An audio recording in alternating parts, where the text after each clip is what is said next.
This next, we'll call it a panel, but it's way more special than a panel. This is going to be a real treat for everybody. There's two gentlemen backstage that are incredible artists, actors, but they're also incredible friends. And I didn't notice anything, I didn't see anything on the schedule where you could go have a drink with James Roday Rodriguez and Jimmi Simpson, but you do now. You're going to be privy to what it might be like to go just hang out with these guys, making gimlets and Bloody Marys, and hearing about the two of them getting a little insight behind the scenes of what it's like to hang out with them and be friends. So I'm going to bring out onto the stage James Roday Rodriguez.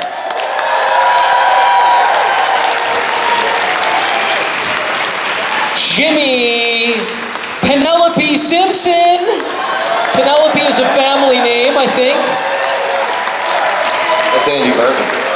Enjoy, everybody. Enjoy them. Is this on? Awesome. Yeah. When Oliver stands up, it's basically like everybody stands up. So thank you for that. It's the same as a standing ovation from everyone. That was delightful. I loved the last panel, actually. I learned a lot of new information. I didn't know that was actually an animated hawk. I thought that was Berman holding two dream catchers. Laughing down. It was very early in the VFX canon for us, and it worked out. It did work. Yeah, I'd like to set something straight, just for the record, before we get into the shenanigans.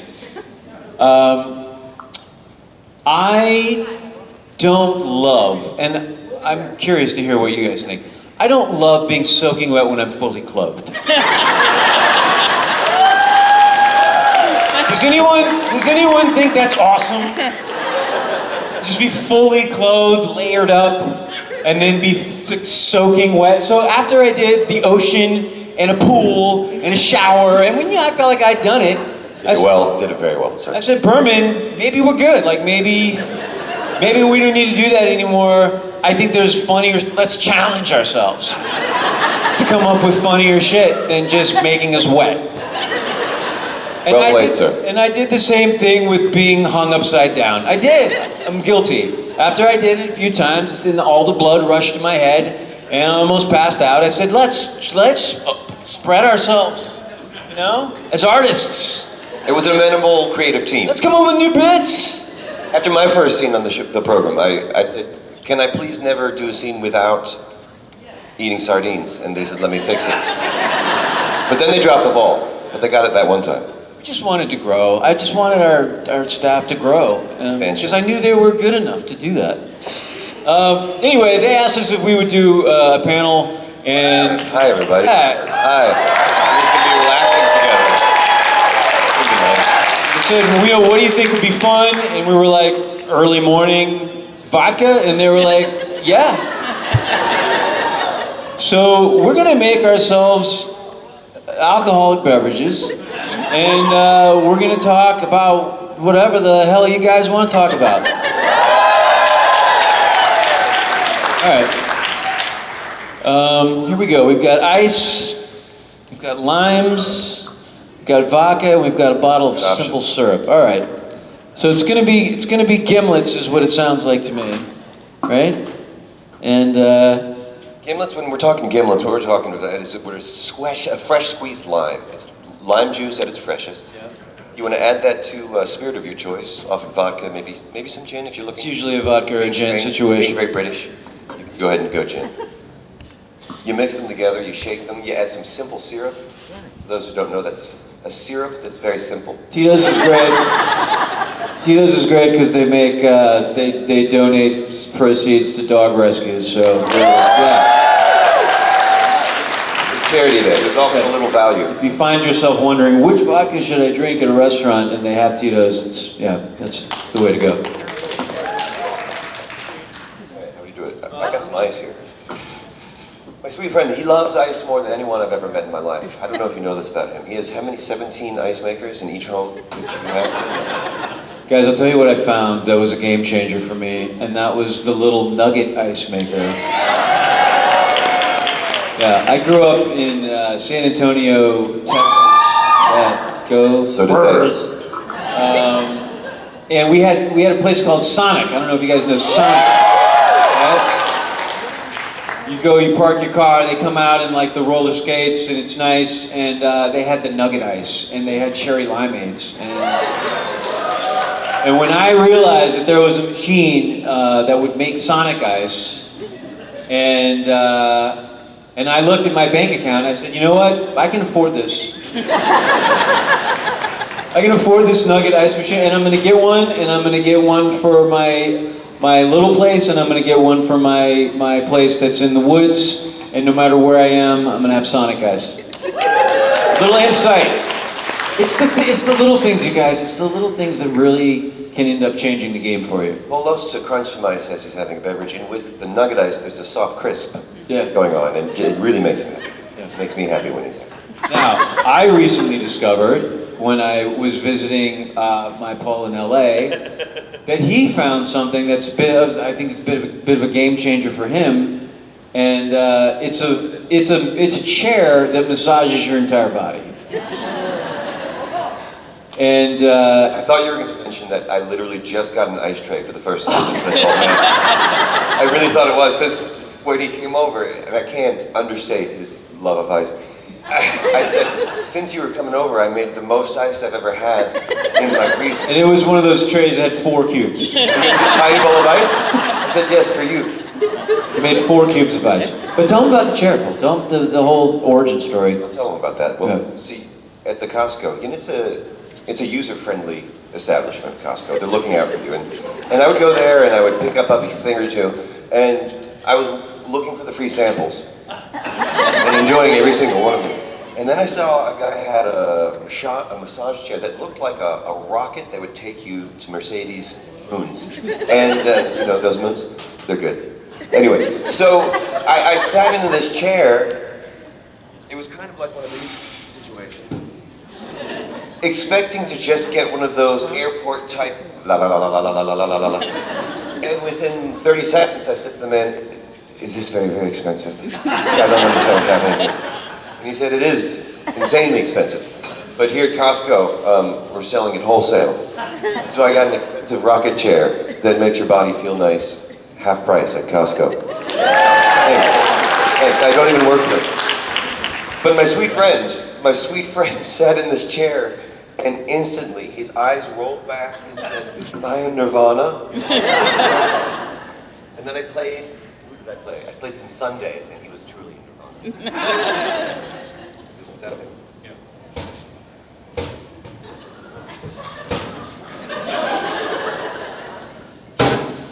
All right. Boom.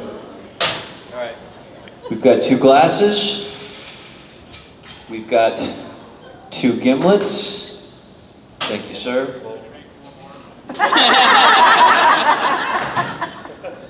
It's lime. Call it lime. Cheers. You're welcome.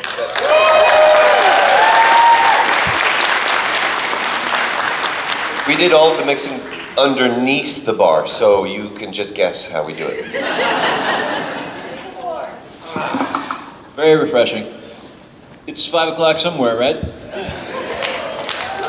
Okay. They've given us some questions here.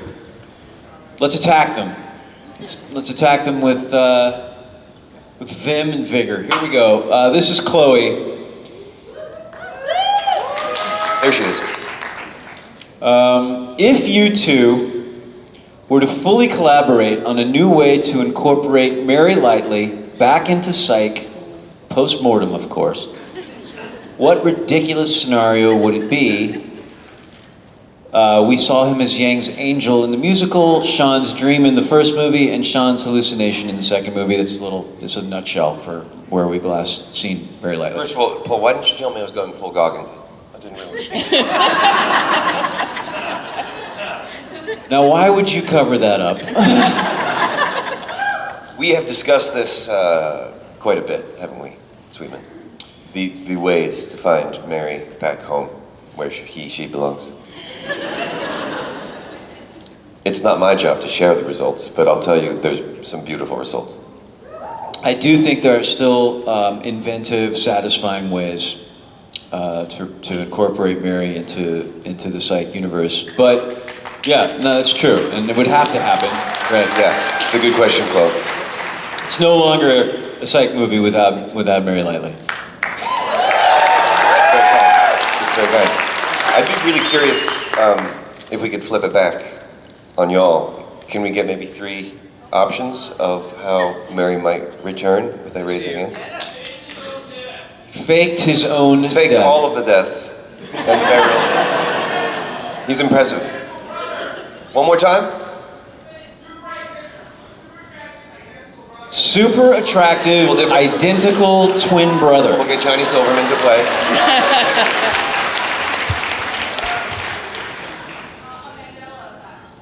A Mandela effect. It's a thing that folks think is a thing, but is not a thing. Interesting.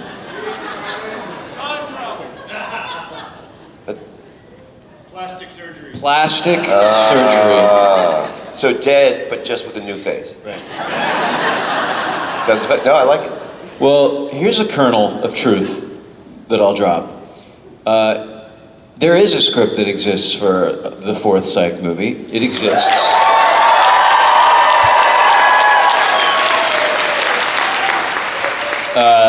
Steve Franks and I wrote it.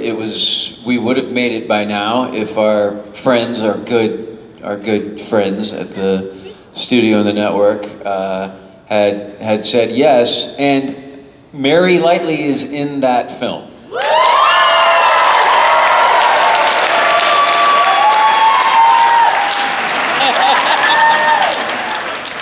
So just know that we're with you, and we're always thinking about you guys. This time around is fresh, too. It's really nice. What else we got there? Emma from the great state of Georgia says the Yin Yang trilogy was emotionally and psychologically draining at times for us in the audience. Those were all live stage performances. So I can only imagine what it was like for the actors. How do you separate your character's feelings from your own feelings? Do the lines ever get blurred? Well, Jimmy is 27 times the actor I am, so I'm going to allow him to talk to you about this because he knows actor he thinks. No, what we're doing, first of all, this is the finest actor I know, and that you can all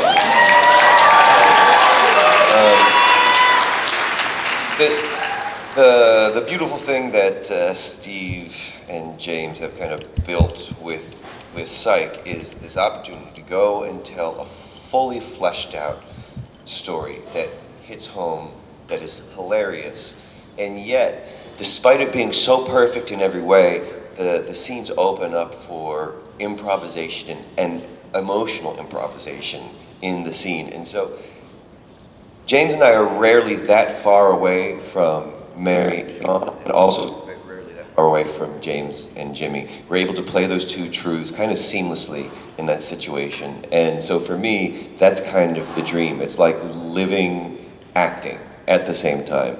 So often, I mean, what is that? Why are you doing that? Like, that's a part of our life. And it's been said in about 12 different shows that both of us have been on that are not Psych. It's something we said, and then it came up on Psych, and then it went to Gravy, and then it went to frickin' Westworld. I think I just stuck one in It's Always Sunny. It's just everywhere. So it's more of like our shit infects everything we touch now. Like Sean and Mary are in so many more shows than Psych. We did challenge each other to put "What's that? Why are you doing that?" into anything that we do, whether we're together or not. What is that? Why are you doing that? You put one in Black Mirror. I did stick one in Black Mirror. Yeah. It's like finding the pineapple. Now you can go watch all of Jimmy's shit and wait for that line. That's a fun thing. Andrea Baca. That's spicy. It is nice. Question, James, how do you select music for episodes when you direct? During an episode of The Psychologists Are In, Maggie and Tim discussed his music choice for Mr. Yin Presents episode, how perfect it was. During the episode of High Potential he recently directed, the music really stood out to me, and I wondered what his process is like to find songs that add so much to the episodes. Well, for starters, if it was released after the year 1999, I don't know it. So, my options are somewhat limited. No, for Psych, it was, so much of Psych is rooted in nostalgia, and a lot of our choices were celebrating, the 80s and 90s like we always did.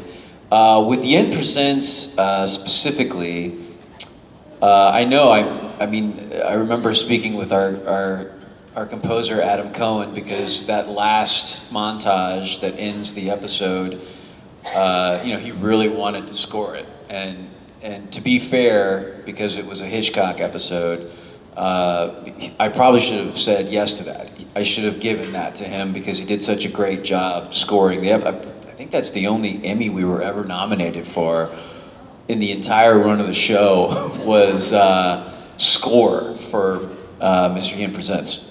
Yeah, thank you, Adam. But I was going through a Band of Horses phase.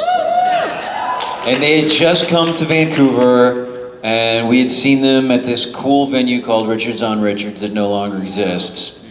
And that song was in my head. I go to the barn because I like ellipse.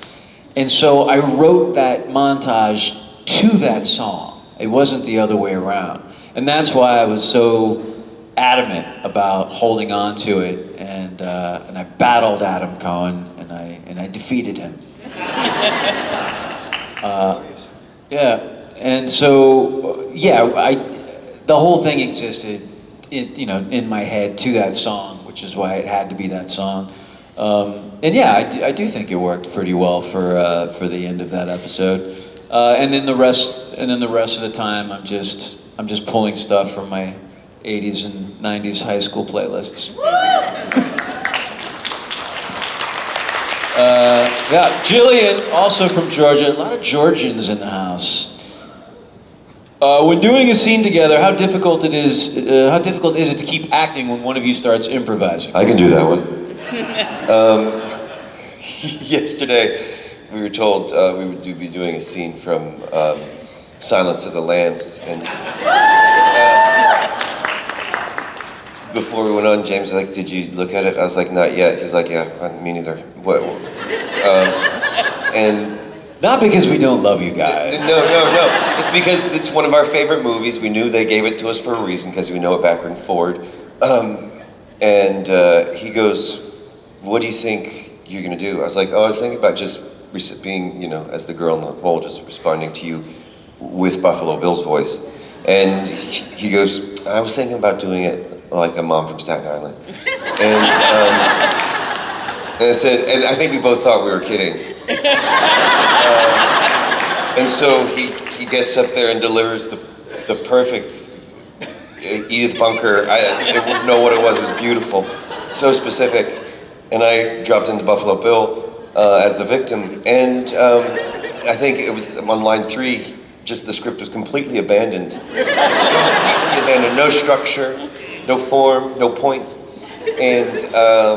And yet we just kept taking each other's leads and then responding with something that was vaguely within character and in the world of where we are all now. And then we got to a place. And so what you get is an experience, a moment that we could not have chosen or created, but did. I thought it was important to deconstruct a scene that had very little levity or joy to it. Mm-hmm.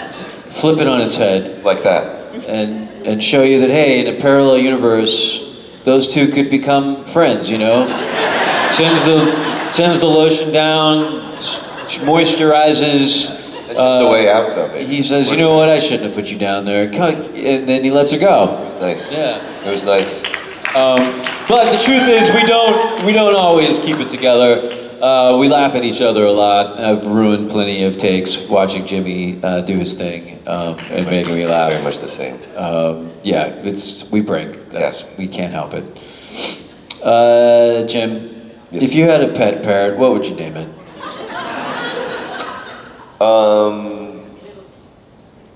Cotton Candy Dreamscapes. That's clear.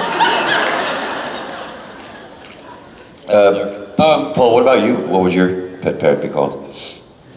Oh man, I would probably name it Kurt Smith. There we go. But I wouldn't give Kurt the satisfaction of knowing that I'd done it. Around Kurt, you'd call the parrot Roland. Robert called it Roland. You know what? I think I skipped one. Can you scroll back up? I skipped the one that was before the parrot. No, only goes one way, Paul. There it is. No, there's some magical person doing this. I don't know. It's just, yeah. What was the creative process like to kill Mary? How was that determined as the best path forward, knowing the Yin Yang storyline would continue? That's from Hannah. Well, You did see me fall down those stairs that one time, and it gave you an idea. did it? But continue the real. Always using real life scenarios to inform the artistic process. But here's an interesting behind the curtain, juicy piece of trivia that you guys all participated in. We killed Mary Lightly. It was painful. We didn't want to do it, but we needed something shocking and emotional to happen in the middle of that episode. Bummer. Then, in all of like the chat rooms, which our writers' assistants were like part of and used fake names so that they could tell us what all you were talking about, what all you guys thought about what we were doing. You know, they came back to us with like, hey man, a lot of people thought that Mary Lightly was the killer, and that was going to be like the big twist. This was after the first installment, and we said, oh well, we can't let our psychos get ahead of us, so now we have to kill Mary. So that was actually your fault. If you had just let sleeping dogs lie, he could have been a fun, alive character for the entire rest of the run of the series. But since you got so smart and big for your smarty pants, we had to kill him, and now we have to bring him back in all these weird ways. I was planning to buy a home, you guys. So. Don't look at us. That one's on you. The van's nice. I still like my van.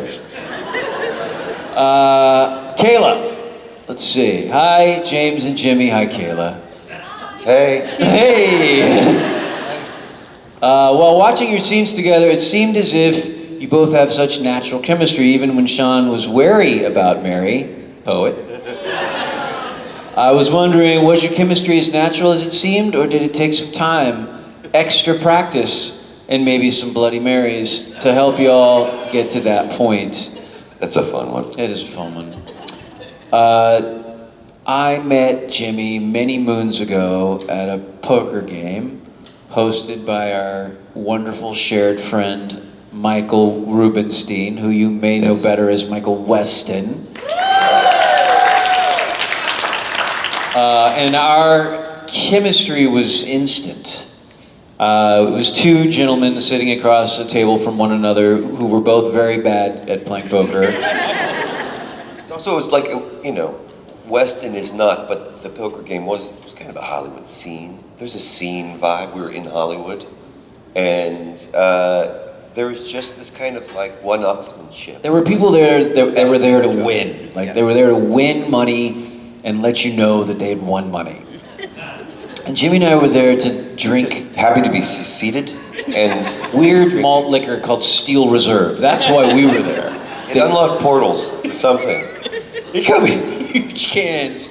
They were like 75-ounce cans, pretending to be beer, but it wasn't beer. It was malt liquor.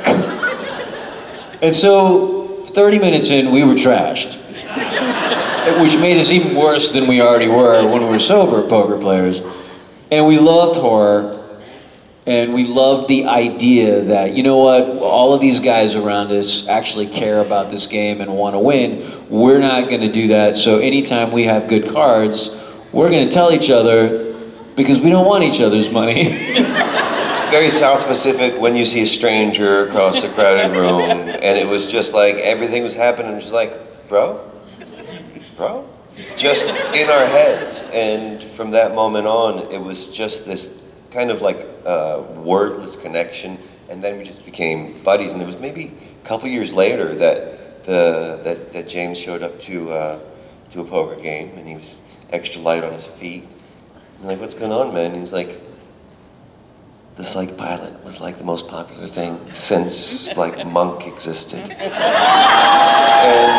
I remember this thing, and he was just like, it was this lovely kind of gentle, reserved, hey guys, I think this is happening. And we were all, it was such a supportive room, and so I got to see the moment James got to share with his friends that this whole thing was about to begin. And it was like the sweetest, most kind of grateful moment I'd ever witnessed. And then it exploded into this empire that we're all such a huge part of, such a huge chunk of storytelling in modern America. And I'm so stoked that I get to be a little part of this thing. Thank you guys for all coming out. It's so fun to be able to like talk about the real stuff to the folks who have been such an extreme part of the show. Which was a very long way of saying, no, we don't have to work hard at having chemistry when we act together. Okay, Nicole and Melissa teamed up for this question. They joined forces. I don't know who came up with what part. The question is there a current movie or TV show that has inspired you creatively?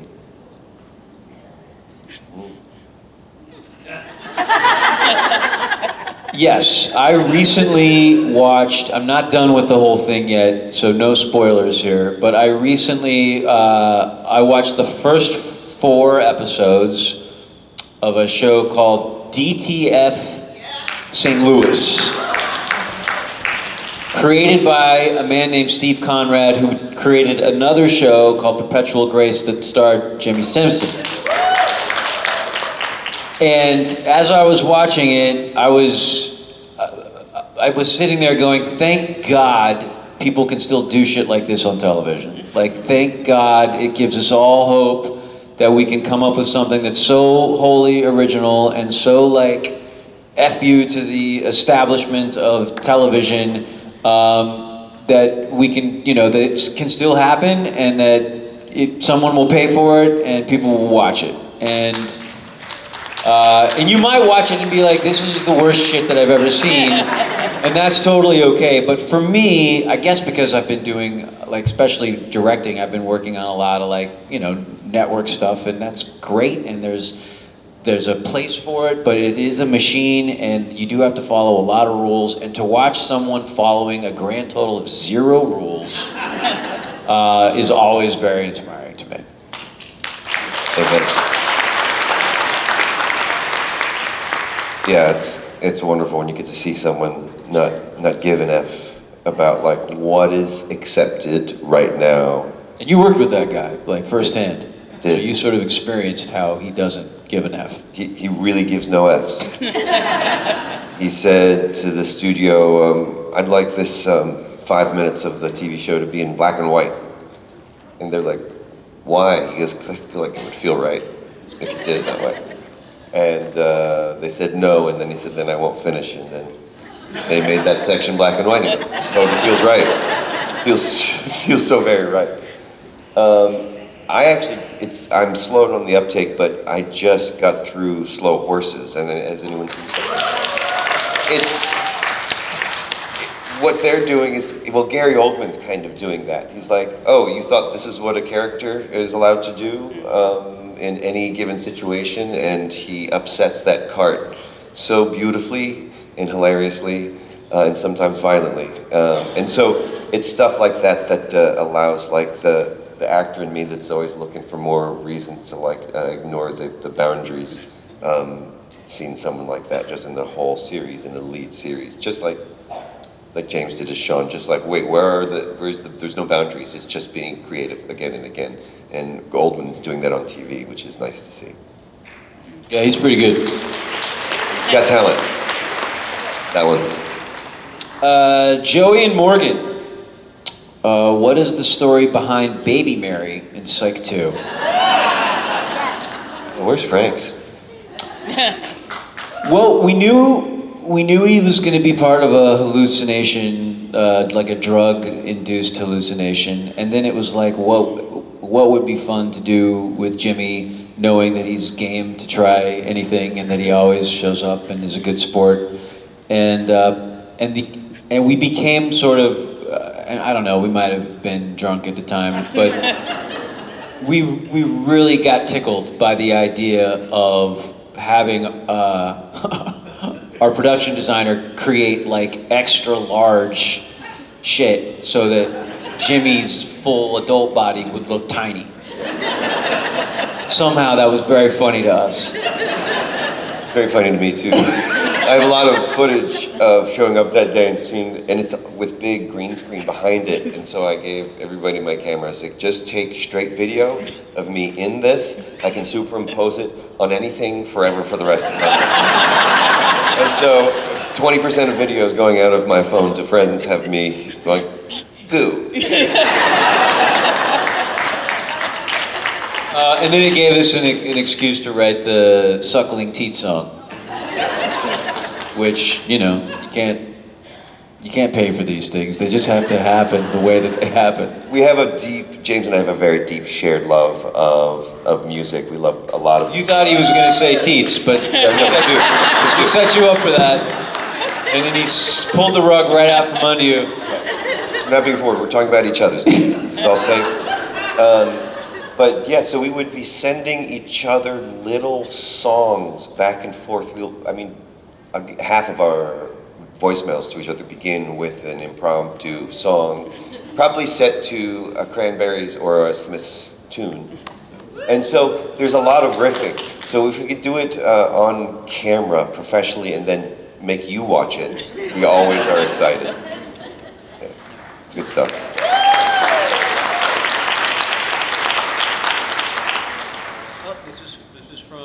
This is from Minnie Jules. Tiniest Jules. There she is. Hi, Minnie Jules. This is for Jim. Whose idea was it to have your character named Mary? Well, I'll start this story, but I'll pass it on.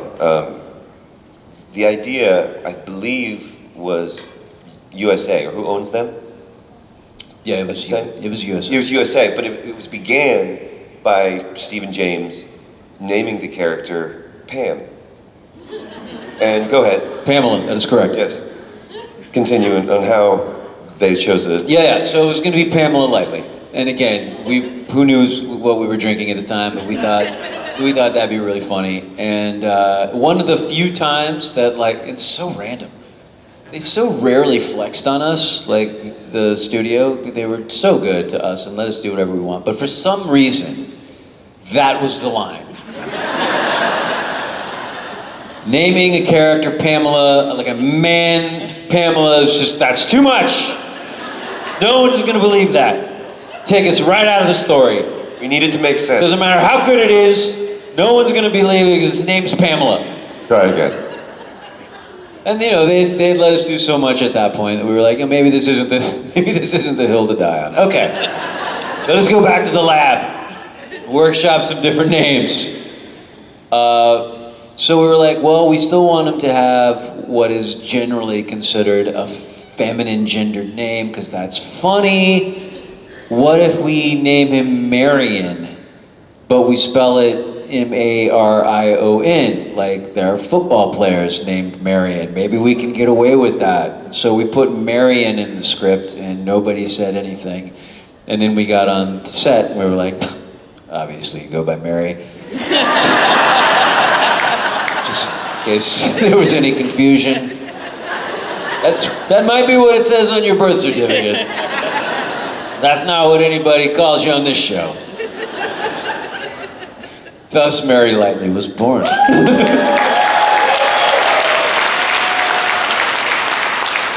As most of you know, the fun part is my mother's name is Mary. Her mother before her was named Diana. And he goes all the way back to the great-great-grandfather whose name was... Craig. Craig. Sweet Craig. Oh, man. I hear shuffling of like a good, what's happening? Stepping? There's some good stepping. Wait, sorry, what are we talking about? This is from Risha? Risha. All right. What is your favorite drink to make or just consume? It's gimlets, you guys. That's why we're doing gimlets. Because Jimmy and I go out to bars and do gimlets. Yeah.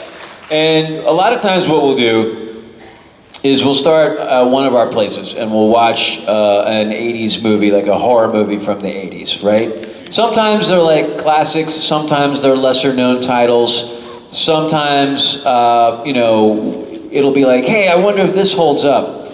And like, for example, not long ago, we were like, hey, let's rewatch Waxwork. Yes, we did. And we're like, let's rewatch Waxwork and make gimlets. We gathered it up in our eyes. And every moment was delightful. Yeah, and that's that can be like a whole evening for us. You know what's weird is that, you know what would be fun? And I mean, we can't do it obviously, but if there was someone here that was actually in Waxwork that we could bring out. I thought I heard a shuffling. To like talk about Waxwork while we're drinking gimlets, like that, like one more person. Like, for example, and this is too bad because not the best one. We can't make it happen. We can't get the best one from. But like, if Dana Ashbrook were Dana here, Ashbrook is too cool to even consider joining. And could come out and like we could make him a gimlet and he could talk about Waxwork. Whoa! Ladies and gentlemen, Waxwork's Dana Ashbrook. Do we need to explain what Waxwork is to them? Go ahead. Do like the little mini synopsis on Waxwork. When it was made, how it came together, how you became a part of it, and I'll make you a little something. It's a fascinating story. It was the second movie I ever did, and I did the first one was Return of the Living Dead Part 2, which was another horror movie. Thank you so much. It's probably the worst one of the series. Thank you, my friend. You know, it had Waxwork had Deborah Foreman, who was a Valley Girl, and in April Fool's Day. And in Real Genius. Right? Real Genius. Yes. Val's you. It's nice. And Zach Galligan's in it, and it was a weird cast. It was a weird cast. In the 80s, there was a movie called My Private Tutor, maybe? Who was that? Yes. Was it? And Peter the guy, Eric, whatever. My Tutor. Yeah, my tutor. Yeah, it was like an older tutor, and for a young man, it was a very important film for us. Because of the curator, like, oh my God, this could happen. I could have a sexy tutor and someday. Who played the curator of the museum? It was David. David Byrne. No, David. British, tall. David Warner. Warren. Thank you. Warner. David Warner. From Phantom of the Park, the Kiss movie. Yep. Yeah. He was in a bunch of stuff. I mean, that guy, he was in a lot of stuff. So guys, for those of you who have not seen Waxwork, get to it. But it's weird, in LA, the actual exterior of the Waxwork Museum is on Rossmore. It's on, which is Vine. Yeah. Right there. Like an old wax museum, a bunch of kids break into it at night, and Right. as they see each set, like here's the vampires, here's this situation, the werewolf, they fall into the actual story, kind of never-ending story style. All of a sudden, they're in there. Right, that was the cool gimmick, was that you see the Wax Museum scenario, and then if you walked onto the scenario, you were transported back to that time immediately. And I was You were in the werewolf one. the wolf, and John Rhys John Rhys Meyers. Myers? Is that the guy from Return? Nightmare? He's Gimli from the. No. Gimli? The guy that played Indy's friend in. Rhys Davies. Davies! John Rhys Davies. Oh. He played the main werewolf. Jonathan Rhys Meyers was the coach in Bend It Like Beckham. That's a different guy. Totally different. God, he was in Yeah, man, and then the wolf. I had a full transformation almost before I got shot. But I had a good transformation, and it was fully, just practical. They would stop the camera, put more makeup, put more like prosthetics on me, and then roll more, stop, and add more blood. And I had a... Is that inside Dana as that was happening, or is it exterior? Oh, that's all outside. I don't do anything inside. Nothing inside. Absolutely no... At the actual location. No interior emotional life whatsoever for Dana. I try to keep it right on that even level. Just blankness. So how much time between, like, they do, okay, here's a little bit of werewolf, and then they pause the camera, right? Yeah. Do the rest. How, like, would that take like an hour, and then they just go again? Yeah, I mean, it was like that. I think they had the bladders underneath the piece on the forehead already, and then they waited to the end to literally just... The pop and then that at the stuff. end, they were just like... Yeah, bulbous. Yeah, they got big. Not the kind of bladders that we all have.